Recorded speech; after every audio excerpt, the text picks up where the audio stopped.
sehingga sebelum menikah diharuskan dibaptis ulang dengan cara baptis selam. Apakah dengan dibaptis ulang itu dapat membuat seseorang berdosa dan kehilangan keselamatan atau masuk neraka? Mohon pencerahannya. Selam dan percik itu sama saja ya, dua-duanya mempunyai dukungan dari ayat-ayat kitab suci ya. Tidak ada yang lebih benar daripada yang lain ya. Sepanjang baptisan itu memakai air sebagai elemennya dan juga tidak ada yang lebih benar daripada yang lain ya. Sepanjang baptisan itu memakai air sebagai elemennya dan juga memakai nama Allah Tritunggal, dibaptis dalam nama Bapa, Anak, dan Roh Kudus, maka itu adalah sah. Karena itu bagi saya, jikalau suatu baptisan sudah sah, lalu diulang lagi, itu memang adalah sebuah kesalahan atau dosa. Ini berlaku dari orang yang sudah baptis percik, lalu akhirnya dibaptis selam lagi, atau orang yang sudah dibaptis selam, lalu baptis percik lagi, atau orang yang sudah percik mau percik lagi, atau yang sudah selam mau selam lagi ya. Jadi pokoknya semua pendobelan baptisan yang sudah merupakan baptisan yang sah sebelumnya, pendobelannya itu adalah kesalahan atau bahkan dosa. Nah, itu dua hal yang perlu diperhatikan. Sekarang kembali kepada pertanyaan saudara, kalau orang mau menikah dan diharuskan untuk baptis lagi ya, itu bagaimana? Apakah itu adalah dosa? Ya, kalau menurut saya memang alasan dia dibaptis lagi hanya mau menikah, menurut saya itu memang adalah suatu dosa. Kenapa? Karena seolah-olah dia menyangkali atau tidak mengakui baptisan yang pertama. Padahal baptisan yang pertama itu adalah baptisan yang benar menurut kitab suci dan juga sah ya. Nah, hanya saja apakah orang yang dibaptis kembali, dibaptis lagi, apakah dia akan kehilangan keselamatannya atau dia pasti akan masuk neraka? Menurut saya tidak. Kalau kita simpulkan demikian, bahwa kalau orang baptis ulang lagi pasti dia akan masuk neraka, kehilangan keselamatannya, tidak mungkin selamat, maka itu berarti bahwa kita percaya jumlah baptisan itu menentukan keselamatan seseorang. Dan ini bukankah berarti juga bahwa selamat itu karena berbuat baik, dan itu bukan cuma salah, tapi sesat. Jadi memang saudara ya, orang yang dibaptis ulang itu menurut saya salah atau berdosa, tapi dosanya itu bukan dosa yang tidak dapat diampuni. Dan dengan demikian dia pasti masuk neraka. Ingat, kitab suci mengatakan bahwa dosa yang tidak diampuni satu-satunya itu adalah dosa hujat kepada Roh Kudus.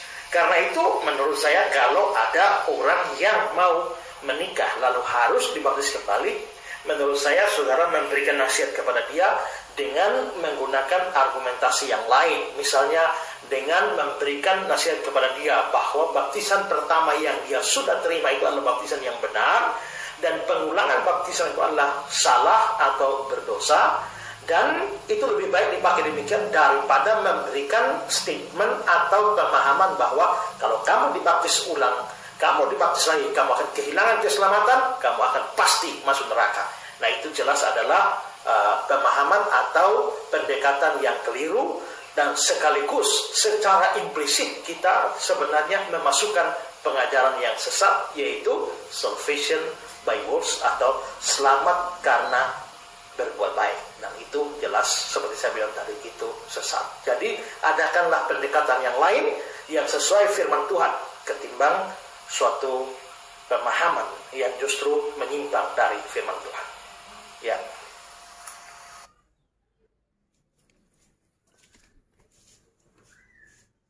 Haleluya, haleluya. Salam jumpa lagi Bapak Ibu dengan saya.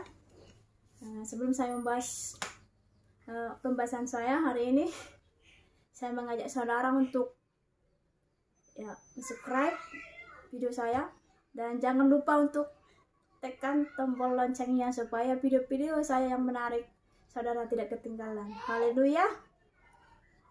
Ya, hari ini kita membahas tentang pembaptisan Bapak Ibu.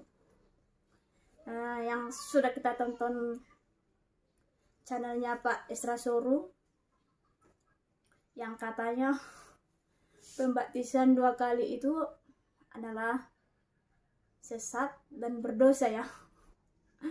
Salah ya.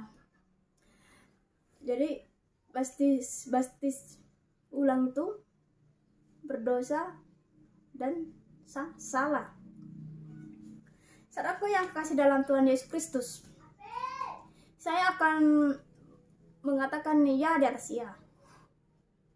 Saya tidak mau menjelekkan agama lain, Bapak Ibu, atau gereja lain ya. Saya memberitakan firman Tuhan sesuai dengan kitab suci, karena kembali kita ke Alkitab, Bapak Ibu.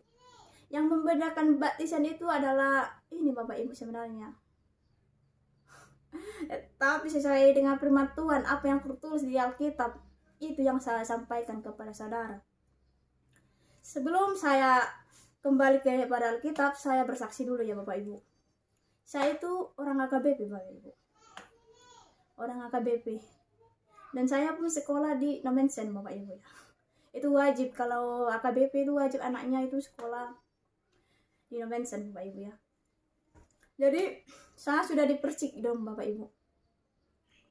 Saya sudah dipercik. Saya sudah dibaptis Bapak Ibu.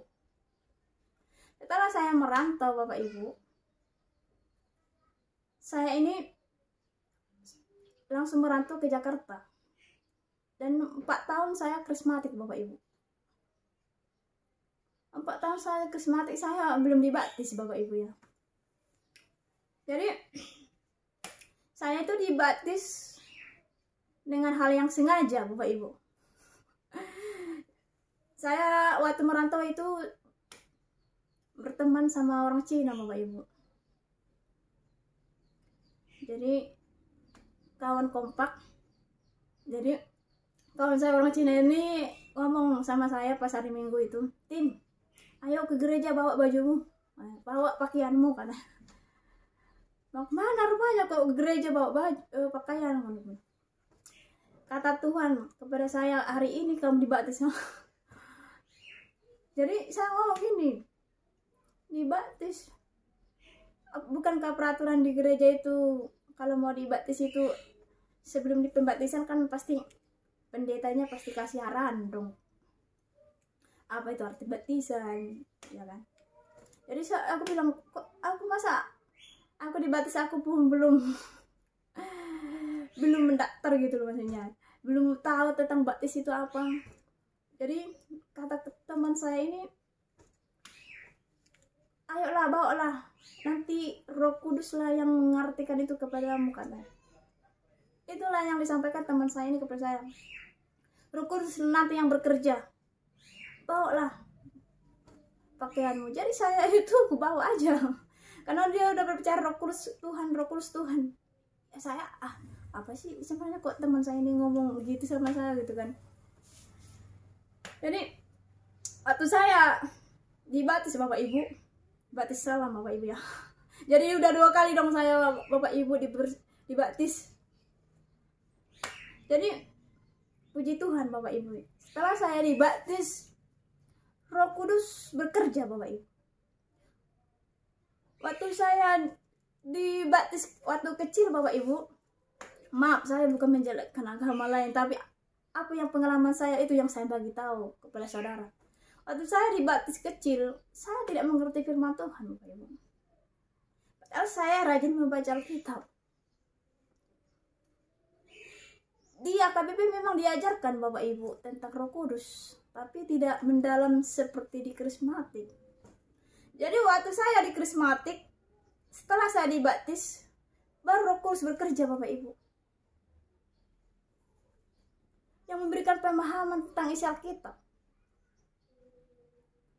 Jadi semenjak saya dibaptis Roh Kudus, maksudnya semenjak saya dibaptis selam Bapak Ibu, saya sering bermimpi dibawa roh saya, dibawa Tuhan lah ke surga, ke neraka jalan-jalan. Kenapa perlu Tuhan kasih tunjukkan semuanya itu Bapak Ibu? Tuhan kasih ada 2 jalan, mau ke surga mau ke neraka, terserah. Supaya saya yakin dan percaya isi Alkitab saya ini Benar Bapak Ibu. Jadi semenjak saya dibaptis Islam, roh saya itu selalu pingin dekat sama Tuhan gitu ya.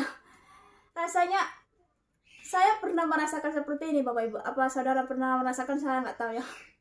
Saya tidur tapi saya merasakan seperti saya menyembah. Badan saya tidur tapi roh saya menyembah Bapak Ibu. Sering itu Bapak Ibu terjadi. Makanya ada kata firman Tuhan, memang tubuh adalah lemah, tapi roh kita menyala. Apalagi first love to God, ya kan? Cinta pertama untuk Tuhan itu, pinginnya, pingin terus menyembah Bapak Ibu. Jadi roh saya selalu menyembah Bapak Ibu. Padahal saya udah ngantuk kali ya. Apalagi kan udah kerja kan, ngantuk kali. Tapi roh saya selalu menyembah. Jadi saya merasa ada perubahan total dalam kehidupan saya semenjak saya dibaptis Islam Bapak Ibu. Jadi Tuhan bagi tahu saya tentang baptisan. Sebenarnya kalau kita kaji Alkitab dari perjanjian lama sampai perjanjian baru Bapak Ibu, saya tidak ada mendapatkan satu ayat tentang pembaptisan anak kecil, bayi yang 8 bulan dibaptis percik Bapak Ibu. Saudara bisa komen di bawah ini Bapak Ibu. Kalau ada saudara dapatkan ayat Alkitab kalau ada bayi dipercik dibaptis Bapak Ibu. Yang ada adalah sunat. Bayi disunat Bapak Ibu. Kalau kita lihat di perjanjian lama, waktu Yesus pun datang ke dunia ini dia disunat. Karena peraturan zaman dahulu Bapak Ibu. Kenapa orang Kristen nggak mau disunat lagi? Karena sudah ada Yesus. Nggak berlaku lagi sunat. Yang berlaku yang kata Tuhan di perjanjian baru, sunat itu adalah untuk mengatakan kuk Bapak Ibu, segala dosa, bukan jasmani. Jadi banyak agama lain itu jasmani Bapak Ibu ya, yang disunatkan. Jadi Bapak Ibu, saya akan baca supaya saudara paham tentang pembaptisan yang mana yang benar sesuai dengan kitab suci ya. Kita baca dulu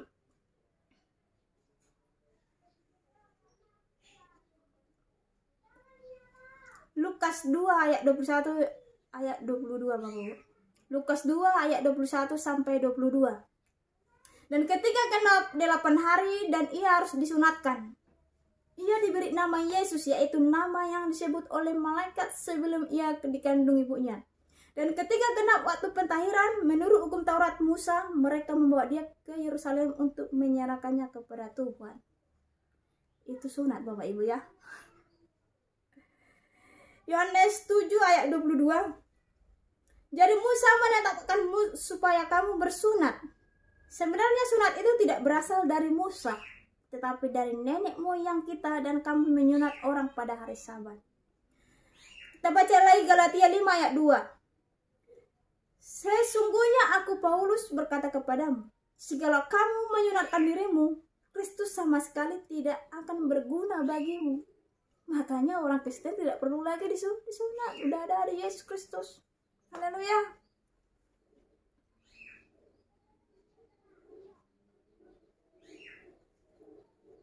Mari kita baca dulu Kisah Para Rasul 19 ayat 3 sampai 4. Bapak Ibu. Lalu kata Paulus kepada mereka, kalau begitu dengan baptisan manakah kamu telah dibaptis? Jawab mereka, dengan baptisan Yohanes. Kata Paulus, baptisan Yohanes adalah pembaptisan orang yang telah bertobat. Dan ia berkata kepada orang banyak bahwa mereka harus percaya kepada dia yang datang kemudian daripadanya, yaitu Yesus. Baptisan yang bertobat Bapak Yohanes Bapak Ibu.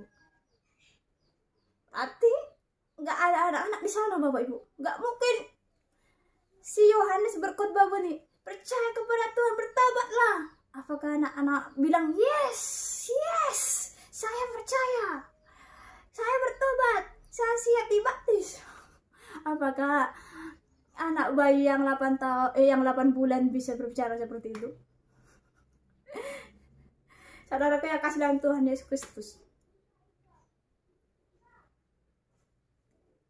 memang ada dosa keturunan. Adam dan Hawa itu dosa keturunan.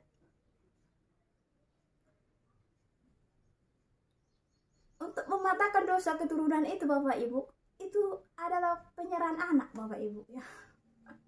Bukan penyerahan anak supaya dipatahkan segala kutuk. Jadi kita lihat dulu, Yohanes ini membaptis pakai percik atau pakai selam. Mari kita lihat. Markus 1 ayat 4 ayat 5. Demikianlah Yohanes Pembaptis tampil di padang gurun dan menyerukan, bertobatlah dan berilah dirimu dibaptis dan Allah akan mengampuni dosamu. Lalu datanglah kepadanya orang-orang dari seluruh daerah Yudea dan semua penduduk Yerusalem, dan sambil mengaku dosanya mereka dibaptis di sungai Yordan. Kalau dipercik, Bapak Ibu, ngapain pergi ke sungai Yordan? Mari kita baca lagi Matius 3 ayat 13. Maka datanglah Yesus dari Galilea ke Yordan kepada Yohanes untuk dibaptis olehnya. Sesudah dibaptis, Yesus segera keluar dari air. Wow, keluar dari air, Bapak Ibu. Kalau dipercik nggak mungkin Yesus bisa keluar dari air. Kalau dipercik seperti ini, Bapak Ibu, ya, Yesus keluar dari air. Berarti kalau saudara pergi ke kolam renang, saudara menyelam, ya, baru keluar, ya. Ya, saudaraku,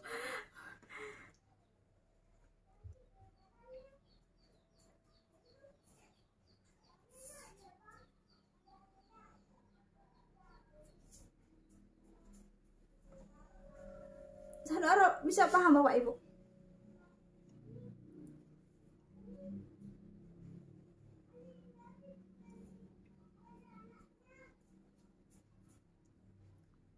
Jadi pembaptisan adalah pembaptisan selam, Bapak Ibu, ya. Enggak ada benar-benar percik, Bapak Ibu.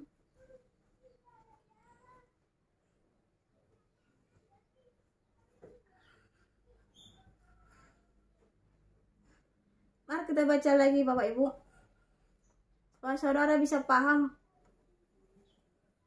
tentang pembaptisan. Kisah Para Rasul 8 ayat 12.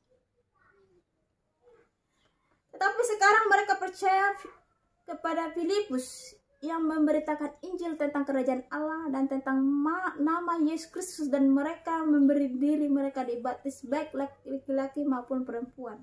Wah. Setelah Yesus bangkit, mati dan bangkit pada hari yang ketiga, dan dia naik ke surga, Bapak Ibu, dan Filipus para muridnya, Bapak Ibu, para murid Yesus berkhotbah, Bapak Ibu. Mereka berkhotbah. Setelah mereka berkhotbah, orang percaya baru dibaptis. Kisah Para Rasul 8 ayat 36, Bapak Ibu, sampai 39 saya akan baca. Mereka melanjutkan perjalanan mereka dan tiba-tiba di suatu tempat yang ada air. Lalu kata sida-sida itu, "Lihat, di situ ada air. Apakah halangannya jika aku dibaptis?" Saat Filipus, "Jika Tuhan percaya dengan segenap hati, boleh," jawabnya. "Aku percaya bahwa Yesus Kristus adalah Anak Allah."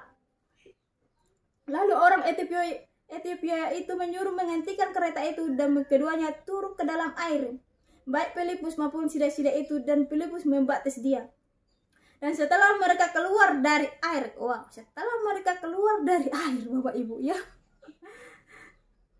Dan enak banget si Filipus ini, ya. Dia berbicara seperti ini, "Jika Tuhan percaya dengan segenap hati, boleh," jawabnya, "aku percaya bahwa Allah Yesus Kristus adalah Anak Allah." Berarti ini orang besar, Bapak Ibu. Orang dewasa, Bapak Ibu. Bukan anak kecil, ya. Bukan anak kecil. Yohanes pun membaptis nggak ada anak kecil, semuanya orang berumur 17 tahun ke atas, Bapak Ibu.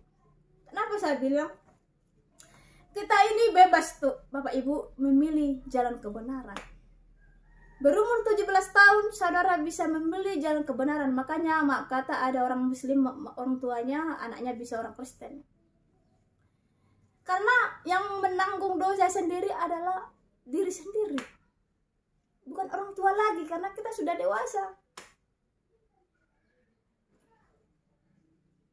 Tidak ada lagi hak orang tua, Bapak Ibu. Jadi untuk pergi ke surga itu bukan perantaraan orang tua, tapi diri sendiri. Diri sendiri yang bisa membawa saudara untuk masuk kerajaannya. Karena itu saudaraku, saya mengajak saudara supaya saudara hari ini belajar mencari kebenaran. Apa yang sebenarnya yang ada di Alkitab, seperti apa sebenarnya. Jadi ketika kata Pak Esra Sorum, kita kalau dibaptis kedua kali itu hilang keselamatannya, tapi dosanya bisa kita ampuni. Ya memang bisa diampuni, karena ini dosa karena enggak kesalahpahaman ini memang sebenarnya. Jadi saudara, kalau saudara pingin dibaptis itu kurasa nggak berdosa Bapak Ibu. Kalau saya itu tidak berdosa. Karena gini, contohnya kalau saudara masuk ke neraka, saudara bertanya, Tuhan, kenapa saya masuk neraka? Jadi saudara menyalahkan pendeta saya yang mengajarkan seperti ini kepada saya. Saudara jangan menyalahkan pendeta, Bapak Ibu. Kita bebas memilih. Sekarang kan hari ini kan channel YouTube kan online semua. Bisa kita memilih jalan kebenaran, bisa kita mencari kebenaran. Kata Yesus Kristus tertulis di Alkitab, Bapak Ibu. Jika saudara percaya kepada Yesus, kepada Tuhan, beri dirimu dibaptis. Itu pertandanya Bapak Ibu. Jadi bukan nggak ada di Alkitab saya dapat anak bayi dibaptis percik Bapak Ibu. Penyerahan anak ada Bapak Ibu. Waktu Yesus habis disunat langsung pergi mereka ke situ tua untuk penyerahan anak Bapak Ibu.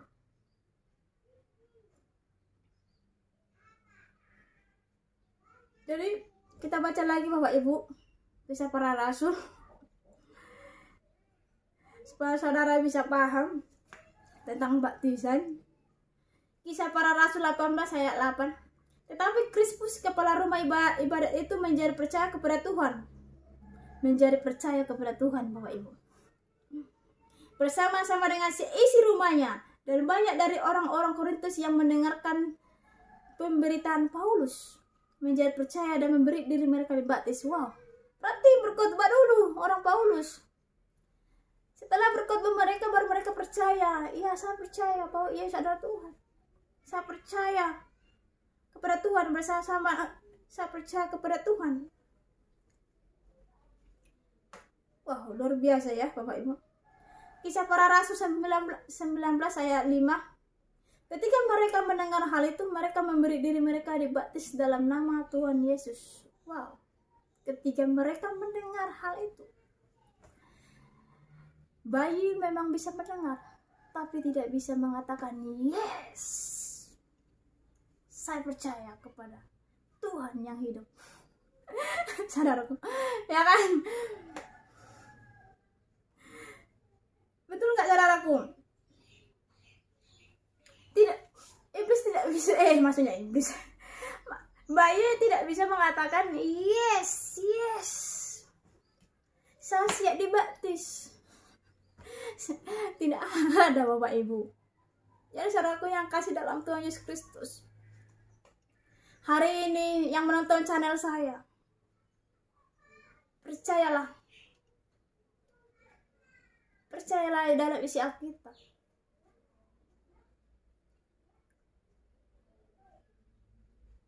Terus saudara-saudara, di mana saudara berkembang? karena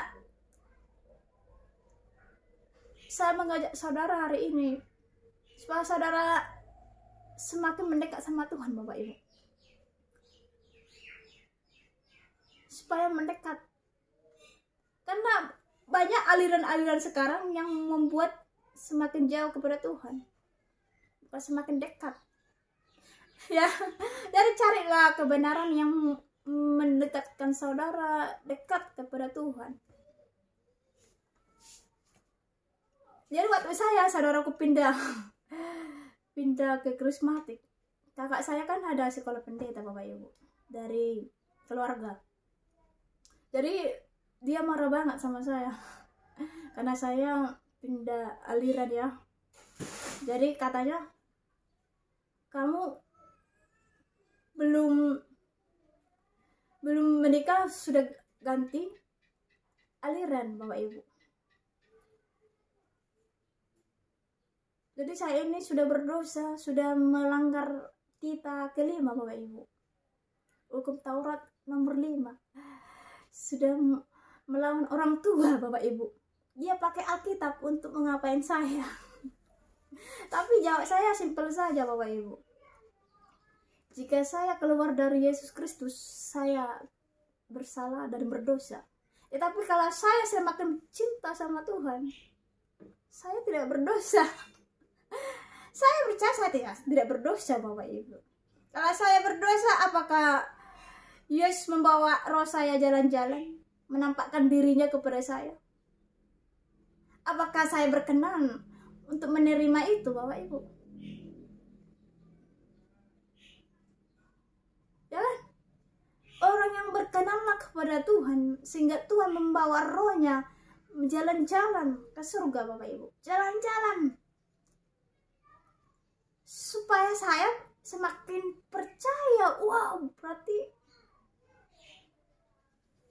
isi Alkitab ini bukan hanya sejarah, tetapi dia sejarah dan ada masa depan. Bukan hanya sejarah saja, Bapak Ibu, tapi ada masa depan, harapan. Karena kehidupan kita tidak hanya sebatas ini, Bapak, sebatas hidup di dunia ini. Masih ada dunia, yaitu dunia roh, Bapak Ibu. Kemana roh saudara nanti tinggal? Mau ke neraka, mau ke surga, itu hak saudara. Tapi saya di sini menganjurkan saudara, carilah kebenaran supaya saudara ini, kalau tidak ada Roh Kudus, sekalipun Bapak sekolah doktor, kalau tidak ada Roh Kudus, kita tidak paham firman Tuhan. Saya pun waktu Roh Kudus tidak datang, saya tidak paham firman Tuhan. Tapi hanya Roh Kudus lah yang bisa memberikan saya pemahaman. Apa sebenarnya yang sebenarnya yang harus dilakukan, Bapak Ibu? Saudara yang milih mau dipercik ke, mau disalam ke, itu hak saudara, bukan hak saya. Karena saya hanya menyampaikan firman Tuhan, apa yang saya alami ya. Yang saya alami saya akan kasih tahu kepada saudara, supaya saudara pun bisa mendapatkannya, Bapak Ibu. Jadi saya sudah dibaptis 2 kali dong, Bapak Ibu. Saya percaya, dengan tegas saya katakan iya di atas iya. Saya nggak berdosa, karena saya nggak tahu, saya tidak tahu ajaran itu.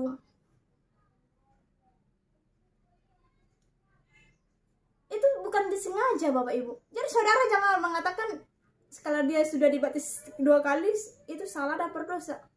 Karena gini, kita kan yang berdosa itu adalah hamba Tuhan yang memberitakan tidak kebenaran. Salah jemaat, ya apa salah jemaat? Dia hanya mengetahui dari hambanya, Bapak Ibu.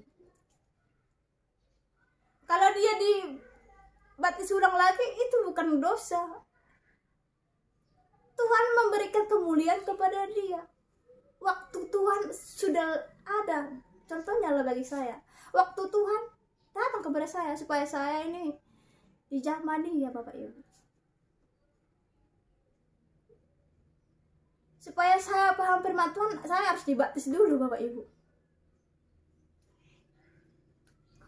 Ya, semakin mantap gitu Bapak Ibu ya.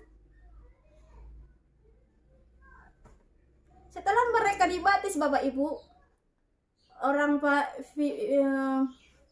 Filipus, orang Paulus membaptis orang-orang, setelah mereka dibaptis, Roh Kudus datang kepada mereka Bapak Ibu, supaya mereka mengerti. Langsung Roh Kudus itu bekerja Bapak Ibu. Itu bertandanya Bapak Ibu jika saudara dibaptis selam Bapak Ibu ya. Roh Kudus langsung bekerja. Kalau saudara tidak percaya apa yang saya katakan ini, saudara bisa coba Bapak Ibu, bisa coba. Pasti ada perubahan total Bapak Ibu. Pasti ada perubahan total. Jika saudara memintanya kepada Tuhan, jangan minta kepada saya bukan Tuhan. Karena Tuhanlah yang bisa menjamah hati saudara. Jika saudara memberikan hati saudara. Jadi biarlah hari ini channel saya ini saudara bisa paham tentang pembaptisan. Jika ada kata-kata saya yang salah, bisa di komen ya Bapak Ibu, bisa disampaikan. Jika ada saudara dapatkan ayat Alkitab bahwa anak bayi dibaptis, bisa saudara komen. Karena kita bebas di sini Bapak Ibu. Jadi saya akan mengatakan terang-terangan tentang Alkitab ini. Saya tidak ada mendapat satu ayat pun yang bisa mendukung bahwa baptisan persik bayi dibaptis persik. Saya tidak mendapatkannya ayatnya Bapak Ibu. Jadi saya melihat Pak Esra Soro pun dia nggak pakai ayat Bapak Ibu ya. Dia nggak bisa menerangkannya Bapak Ibu. Jadi saudara yang berpikir, yang bisa berpikir, karena kita manusia dikasih Tuhan bisa berpikir Bapak Ibu, bisa mencerna mana yang lebih baik, mana yang menyelamatkan, mana yang mendekatkan Tuhan. Karena itu mari kita berdoa, berdoalah saudara supaya Tuhan menjamah hati saudara, supaya saudara bisa mengerti firman Tuhan, supaya saudara bisa berjumpa dengan saya nanti di surga. Haleluya. Salam damai, salam hormat, dan jangan lupa lagi ya di subscribe. Tuhan Yesus memberkati. Amin.